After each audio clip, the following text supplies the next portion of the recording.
बिस्मिल्लाहिर्रहमानिर्रहीम। अस्सलाम वालेकुम रहमतुल्लाहि व बरकातुहू। कैसे हैं आप सब? उम्मीद करती हूँ खैरियत से होंगे और दुआ है अल्लाह पाक से कि वो हम सब पे अपनी रहमतें बनाए रखें। इलाही आमीन। जी तो माय डियर व्यूवर्स, आज का टॉपिक थोड़ा सा सैड कह लें। चोट लग जाती है बड़ों को भी बच्चों को भी। बच्चों के साथ ज़्यादा इशू होता है इस तरह का कि अक्सर वो गिरते रहते हैं, उनकी बॉडी पे, फेस पे, फॉरहेड अक्सर मुतासर होता है इससे।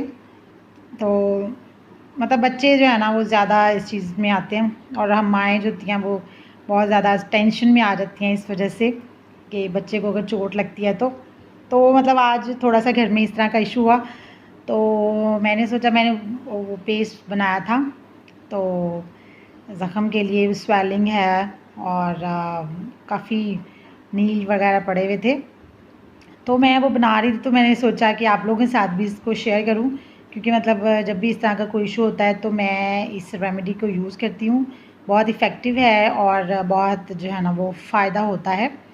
तो अल्लाह करे कि वैसे तो अल्लाह ताला ये करें कि चोटें लगे ही ना और बच्चों को कोई तकलीफ़ हो ही ना, क्योंकि जब बच्चे को तकलीफ़ होती है तो माँ को भी बहुत तकलीफ़ होती है। और खैर चलिए रेमेडी की तरफ चलते हैं। तो रेमेडी शुरू करने से पहले छोटी सी रिक्वेस्ट है कि मेरे चैनल को सब्सक्राइब कर दीजिएगा और साथ लगे बेल आइकन को भी प्रेस कर दीजिएगा। इससे मेरी अपकमिंग जो वीडियोस हैं उसकी जो नोटिफिकेशंस हैं वो आपको सबसे पहले मिल जाएंगी। सही हो गया? तो जो चीज़ें हमें चाहिए इस रेमेडी के लिए, इस कह लें दवाई के लिए, जो हमारे बच्चों को जो तकलीफ़ें वगैरह आती हैं, बड़ों को भी आ जाती है, किसी भी किस्म के नील वगैरह के लिए, कोई भी जिस्म में स्वेलिंग है, कोई भी दर्द है, बच्चे बड़े हर किसी के लिए जो आजमूदा है और बहुत अच्छी जल्दी जो है ना वो रिकवर कर देता है चोट को और ज़ख़म को भी और स्वेलिंग को भी और नील को भी। तो आपको जो चीज़ें चाहिए वो होंगी, ये देखिए जी। अब एक आलू से बोला था तो इतना कुछ, ये मैंने किया है बॉयल, ठीक है ना। ये एक है और ये एक है, ठीक हो गया। ये मैंने पीस बना के रखा हुआ है, ये एक है और ये एक है। आपने करना क्या है, दो चीज़ों से मैं बताऊंगी। फ़िलहाल इसको छोड़ देते, हम इसको ले लेते हैं। आपने पहली जो रेमेडी, दो ध्यान से सुनिएगा, दो तरीक़ेकार हैं, दोनों में से कोई भी आप यूज़ करें आपको बहुत फ़ायदा होने वाला है। सब पहले वाली में आप एक पोटैटो को जो है ना वो बॉयल कर लें, ठीक है। और ये देखिए ना बिल्कुल बॉयल है। उसको बॉयल करके तो उसमें जो है ना वो आपने शामिल करना है थोड़ा सा हनी, ओ सॉरी लेमन, तो मुझे याद ही नहीं रहा। चले आपको बता देती हूँ।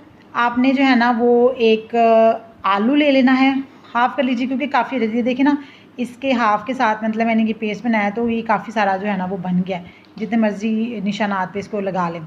तो हाफ़ आलू होगा लेकिन बॉयल तो नहीं हाफ़ हो सकता ना, तो इसलिए एक आलू आपने छोटे साइज़ का जो है ना उसको बॉयल करके उसको अच्छी तरीके से मैश कर लीजिए।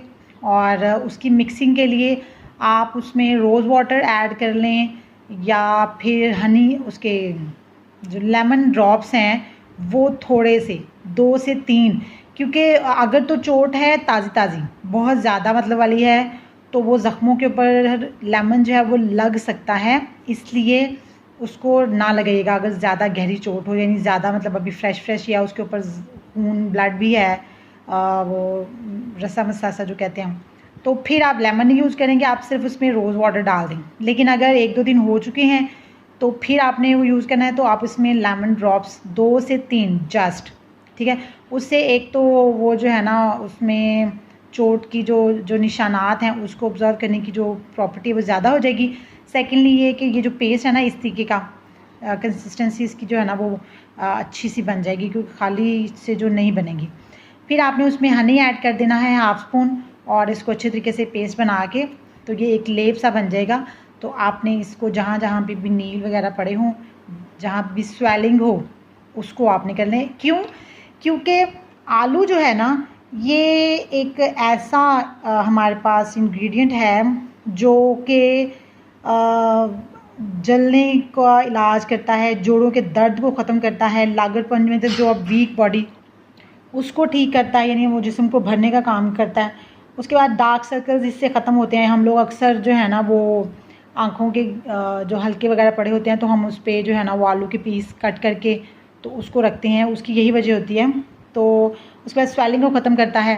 तो इस वजह से इस तरह की चोटों के निशानात के लिए इसको इस्तेमाल में लाया ना, इसलिए फ़ायदेमंद होगा कि जैसे ये डार्क सर्कल्स यानी आँखों के काले राउंड शेप मतलब वो निशानात होते हैं आँखों वो जो हल्के होते हैं, तो मतलब उनके लिए अगर ये हमारे लिए फ़ायदेमंद है जो कि किसी तकलीफ़ की वजह से नहीं आते, तो फिर जो तकलीफ़ का जो है निशान वो भी इससे जो है वो ख़त्म हो जाते हैं। और स्वेलिंग चूँकि ख़त्म करता है, जोड़ों का दर्द इससे ठीक हो जाता है। तो जाहिर सी बात है, इससे फिर ये साबित होता है कि ये हमारे जो किसी भी किस्म के जो दर्द वगैरह है जो हमें आर्टिफिशली लगे, यानी किसी चोट की वजह से जो लगेगा उसको भी, इन जो जोड़ों का दर्द है, डार्क सर्कल्स हैं और जो इस तरह की जो चीज़ें हैं वो हम लोगों को हमारी बॉडी की किसी प्रॉब्लम की वजह से जो है ना वो नेचुरली यही होता है ना, तो ये जो आर्टिफिशली जो चोट वगैरह लगती है तो उस चोट को और इस निशान को जो है ना ये बहुत जल्दी रिकवर करने की प्रॉपर्टी अपने अंदर रखता है।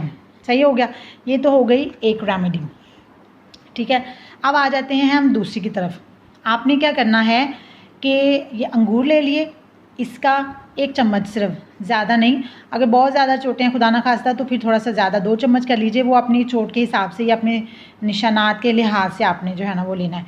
1 चम्मच आपने अंगूर का रस निकाल लीजिए और 1 चम्मच आप जो है ना वो आलू का रस निकाल लीजिए। ठीक है, इन दोनों को अच्छे तरीके से मिक्स करके तो आपने कॉटन की मदद से आपने वो ज़ख़म पे या उस पे जो है ना वो आपने लगा लेना है। चूँकि ये लिक्विड ये पानी होता है ये भी जल्दी ऑब्जर्व करता है, क्योंकि अंगूर में मैंने पहले भी एक वीडियो में मतलब आप बताई थी इसकी प्रॉपर्टीज़। इसमें इतनी प्रॉपर्टीज़ होती हैं कि हमारे पूरे जिस्म में किसी भी किस्म के जो इन्फेक्शन है उसको ख़त्म करने का की एबिलिटी रखते हैं। ग्रेप्स जो हैं इनमें विटामिन ए, सी होता है, कैल्शियम इसमें होता है, आयरन होता है, पोटाशियम होता है। अब वाइटामिन्स जो हैं वो हमारे बोन्स को स्ट्रॉन्ग करते हैं। ठीक है, उसके अलावा इनमें ये हमारे जो सांस का मसला है इनकी वजह से वो हमें नहीं हो पाता। मतलब अक्सर लोगों को अगर दमे की प्रॉब्लम है तो वो अगर अंगूर इस्तेमाल करते हैं तो उनको इससे बहुत फ़ायदा होगा। इसमें एक स्पेशल किस्म का एंटीऑक्सीडेंट ये होता है हमारे लिए, जो कि हर किस्म का, यानी हमारी बॉडी में अगर कोई बीमारी है, इवन कि कैंसर तक का जो है ना वो इसके थ्रू हम बचाव हम अपनी बॉडी में कर सकते हैं। ज़ाहिर सी बात अल्लाह ताला ने हर फल में बहुत खुसूसियात रखी हैं, तभी तो फ्रूट्स खाने की वजह से हम लोग फ्रेश रहते हैं, खूबसूरत रहते हैं, बचे रहते हैं हर तरह की प्रॉब्लम से। तो इसके पानी को, इन दोनों के पानी को निकाल के भी आप जो है ना वो ज़ख़म के मतलब बाज़ का पेस्ट लगाना थोड़ा मुश्किल हो जाता है, तो पानी को थोड़ा सा जो है ना वो लिक्विड में आप वो लगाना ईजी हो जाता है। आप इसको 1 आध घंटे के लिए छोड़ दें लगा रहने। इससे ये थोड़ा सा ये है कि ये पेस्ट से ये होता है कि वो चीज़ जल्दी ऑब्ज़र्व हो जाती है। और चूँकि लेप होता है ना, जब हम लेप लगाते हैं ना तो वो चीज़ को, दर्द को, स्वेलिंग को, निशानात को जल्दी जो है ना वो कवर कर लेता है। पानी फिर भी पानी है, लिक्विड है, वो बाज़ का भाप की तरह उड़ भी सकता है। मतलब ये होता है ना कि जो लिक्विड होता है वो थोड़ा टाइम लेता है। तो मतलब आपने ये जो है लेप, ये आपको 2 से 3 बारी में जो है ना वो इंशाल्लाह आपके निशानात जितने भी गहरे होंगे उनको ख़त्म कर देगा। ये ज़रा आपको 3 से 4 से 5 मरतबा लगाना पड़ेगा, तो बस इतना सा फ़र्क होगा। बाकी दोनों ही जो रेमेडीज़ हैं वो अपने अंदर ज़बरदस्त अफादियत रखती हैं। तो सबसे पहले तो यही दुआ है कि कोई चोट, कोई ज़ख़म आए ही ना, ख़ास तौर पे बच्चों को तो बिल्कुल ना आए, क्योंकि माँओं के दिल बहुत ही नर्म होते हैं। लेकिन खुदा ना खास्ता अगर हो जाता है इस तरह का केस तो ये लेप इस्तेमाल करें, ताकि बच्चे के जो बॉडी है, खूबसूरत नाजुक नरम नाजुक हमारे बच्चे होते हैं, तो उनको जो है ना वो उनके बॉडीज़ ख़राब ना हो निशानात की वजह से। दुआ है कि अल्लाह ताला हमें और हमारे बच्चों को जो है ना वो अपने हिफ्ज़ ईमान में रखें। इस दुआ के साथ कि आप जो हैं, अगर वीडियो आपको पसंद आई हो तो प्लीज़ लाइक एंड शेयर कर दीजिएगा। और अगली वीडियो तक के लिए इजाज़त चाहती हूँ। दुआओं में याद रखिएगा और अपना बहुत सा ख्याल रखिएगा। अल्लाह हाफ़िज़।